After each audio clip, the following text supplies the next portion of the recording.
Proseguiamo la nostra avventura nel mondo delle carni, questa volta con un retailer.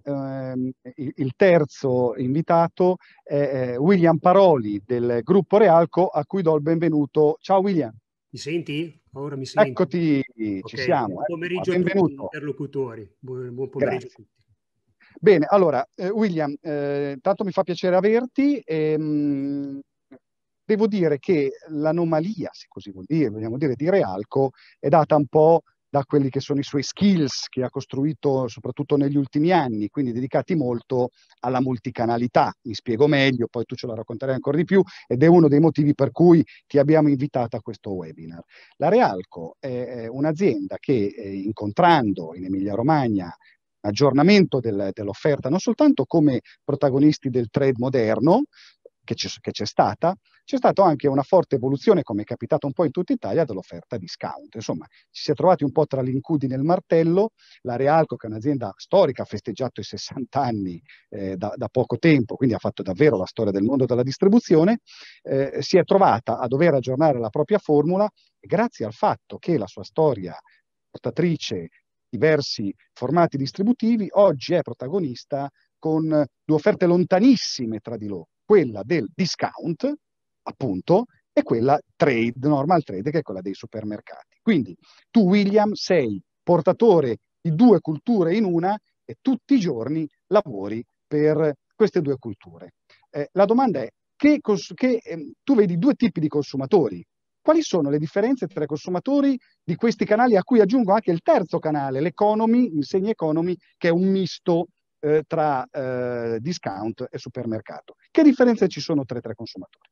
Diciamo che la differenza dei consumatori è presto detta. Nel canale trade noi, allora, intanto diciamo la cosa comune a tutti e tre i canali, che noi abbiamo scelto l'aspetto qualitativo proprio per cercare di far fronte ai competitor che sono sulla piazza.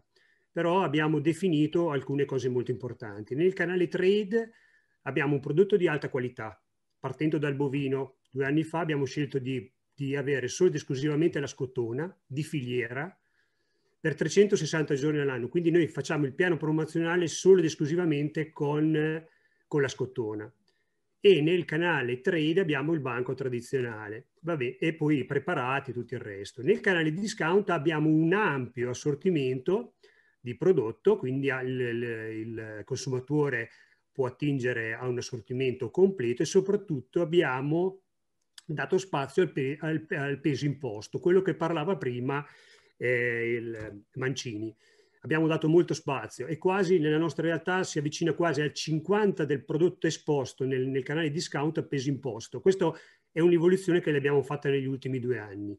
Il canale economy, mentre il canale economy è diciamo, come dicevi tu prima, è un misto fra abbiamo il prodotto chiaramente da primo prezzo, ma soprattutto col peso imposto, però abbiamo anche il banco tradizionale, dove cerchiamo di dare servizio e anche il valore aggiunto con i preparati a base di carne fresca. Diciamo che questo è il misto. Quindi il cliente ci sceglie proprio per questo.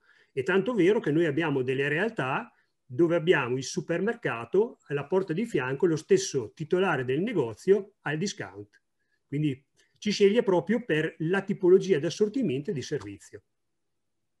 Questo un I discount pochino è... moderni, Sì. e soprattutto i leader Aldi e Lidl, in maniera differente dall'ultimo Eurospin, hanno trasformato la loro offerta nei freschi e anche nelle carni, l'ho detto ampiamente in questa sessione.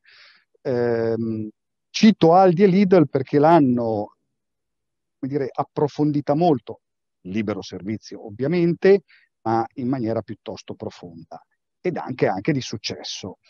Voi come rispondete a questa concorrenza così agguerrita?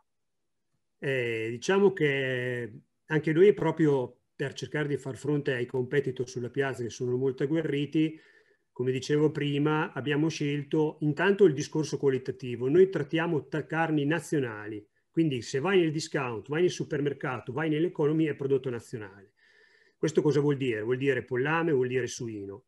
Chiaramente nel discount abbiamo cercato di trovare il prodotto nazionale di qualità al miglior prezzo e dare, come dicevo prima, un ampio assortimento e soprattutto a peso imposto. E lì abbiamo visto che portiamo a casa il migliore risultato.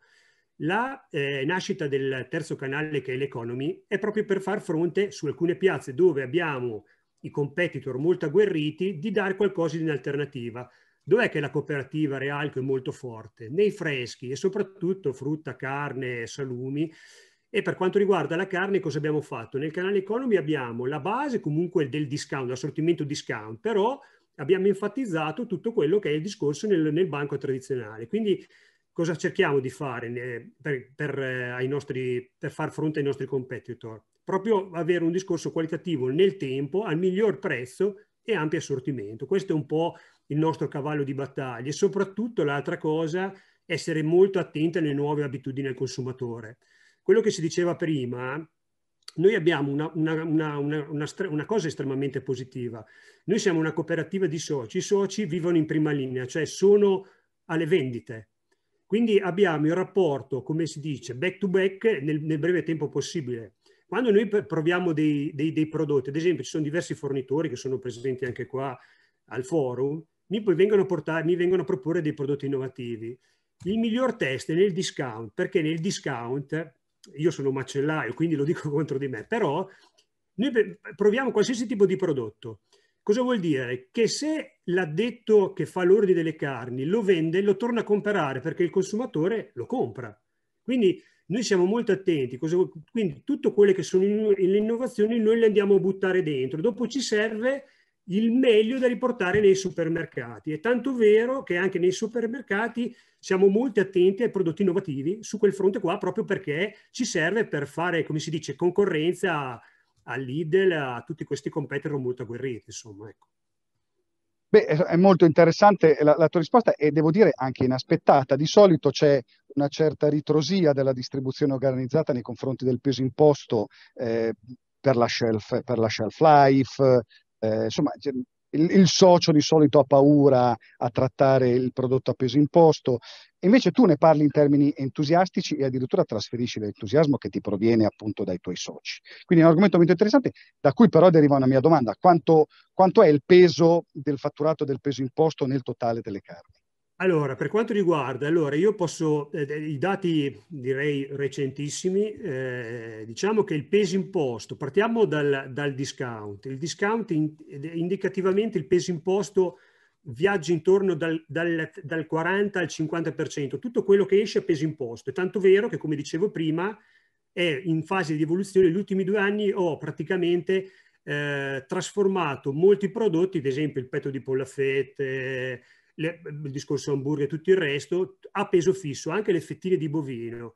E quello ha i risultati stanno dando ragione alla cooperativa, ma non a me, ma praticamente a tutta la base sociale. Tanto vero che nei nostri discount, prima si parlava di incidenza, l'incidenza nelle carni del nostro discount è l'8%. E secondo me, io è qualche anno che sono in Realco, quando partirono i primi discount, l'incidenza delle carni era intorno al 2, al 3. Se adesso andiamo a vedere che l'incidenza del discount è 8%, vuol dire che il consumatore che entra nel nostro discount apprezza molto l'assortimento e il peso imposto. Una parte però gli altovendenti, soprattutto il peso imposto nel bovino, nel suino e anche nell'aviconicolo, che come dicevamo prima, loro sono sempre stati precursori, pesa circa il 13% nel canale trade, e l'economy è una via di mezzo fra il canale trade e il canale discount e pesa indicativamente il 30-35%. Quindi il peso imposto a casa nostra conta molto. È vero anche che nel supermercato però noi salvaguardiamo molto il discorso del servizio, come dicevo prima, della qualità, perché quando Formento parlava prima adesso del discorso della Piemontese, noi quando siamo partiti 10 anni fa, no anzi forse qualche cosina prima, proprio per dare un valore aggiunto ai nostri reparti nel canale supermercati, abbiamo scelto la carne piemontese col consorzio Coaldi e tuttora l'abbiamo, però abbiamo visto che specialmente in un mondo dove si cerca sempre del prezzo e tutto il resto, noi cosa abbiamo fatto? Veniamo fuori dalla bagarre, abbiamo un prodotto qualitativo e diamo servizio al consumatore. Questo è la risposta che diamo ai competitor sulla piazza, specialmente nel canale supermercati. Questo ci viene dato soprattutto anche con il discorso dei soci, perché se non avessimo i soci giorno dopo giorno che ci diano il feedback, non saremo qua, insomma, ecco, questo un po' in breve, ecco, tutto qua. Ascolta, quando si parla di canale trade, lo abbiamo visto anche con i tuoi colleghi Simone Valli e Emanuele Mancini, si parla della centralità del banco servito e dell'importanza del rapporto relazionale tra il macellaio, che tu conosci bene, Certo. e appunto il consumatore. Quanto è ancora strategico nel mass market retail italiano la figura del macellaio, del banco nei confronti della fidelizzazione del consumatore? Beh, io penso che specialmente nel canale trade il banco tradizionale è ancora quel banco comunque dove c'è all'interno il macellaio con la professionalità, però non dimentichiamoci che dietro al banco ci deve essere una persona professionale, perché se no è un boomerang. Se tu dietro dal banco tradizionale ci metti non un esperto macellaio, hai l'effetto opposto. Però noi abbiamo delle realtà dove abbiamo i banchi tradizionali, dove chiaramente nel banco tradizionale, proprio perché noi diciamo vieni da me perché noi ti diamo un prodotto di qualità, ti diamo il servizio, abbiamo la carne piemontese, abbiamo i preparati a base di carne fresca fatti internamente e in più andiamo a cercare i localismi.